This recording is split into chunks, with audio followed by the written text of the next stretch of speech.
क्रांती news, आवाज सर्वसामान्यांचा। नमस्कार, मी प्रकाश पुन्हा एकदा महाराष्ट्र क्रांती न्यूजमध्ये दर्शकांचं स्वागत आहे।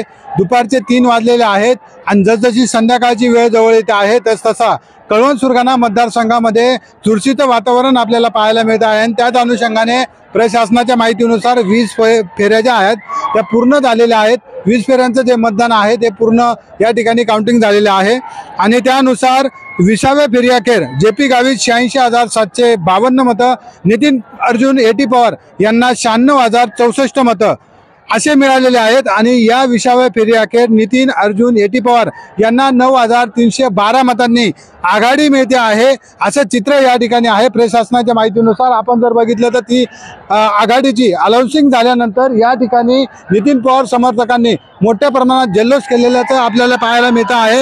इथं गुलाल उधळलं जात आहे, घोषणांची जयघोष घोषणा या ठिकाणी करण्यात येत आहेत। आपण जर बघितलं तर मोठ्या प्रमाणात समर्थक नितीन पवार यांचे समर्थक या ठिकाणी आलेले आहेत।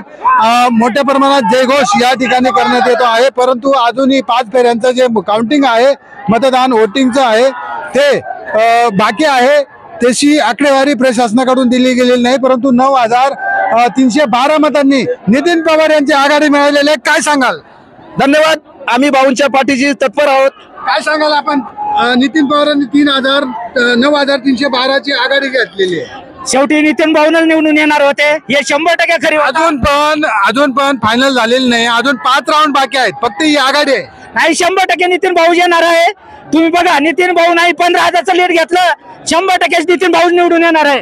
तुम्ही काय सांगाल? भाऊने 2200 कोटीचे काम आणले, लाडक्या बहिणीचं भावांना लाडक्या बहिणीचा फायदा झालेला आहे। अजून काही नागरिक आहेत, काय सांगाल? 9,312 ची जी आघाडी आहे ती 20व्या फेरीअखेर मिळते आहे। डीजे बोल रहे, 1 मिनिट बोल। काय सांगाल? नितीन पवारांना आघाडी मिळते आहे 9,312। भाऊचं कामच तसं होतं, त्यामुळे मिळणार होते आम्हाला, पूर्ण त्याचं हे होतं, माहिती होतं।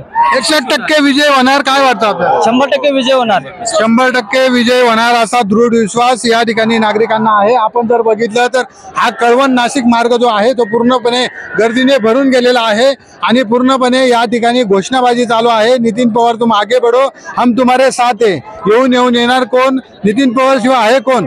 अशा घोषणा या ठिकाणी येत आहेत। म्हणून आपण जर बघितलं तर अजून 5 फेऱ्यांचं जे मतदान आहे, काउंटिंग आहे ते बाकी आहे। अजूनही प्रशासनाकडून तशी ऑथोराइज घोषणा या ठिकाणी केलेली नाही, म्हणून आता 5 फेऱ्यांचं मतदान केव्हा पूर्ण होणार हे देखील बघणं तितकंच महत्त्वाचं ठरणार आहे।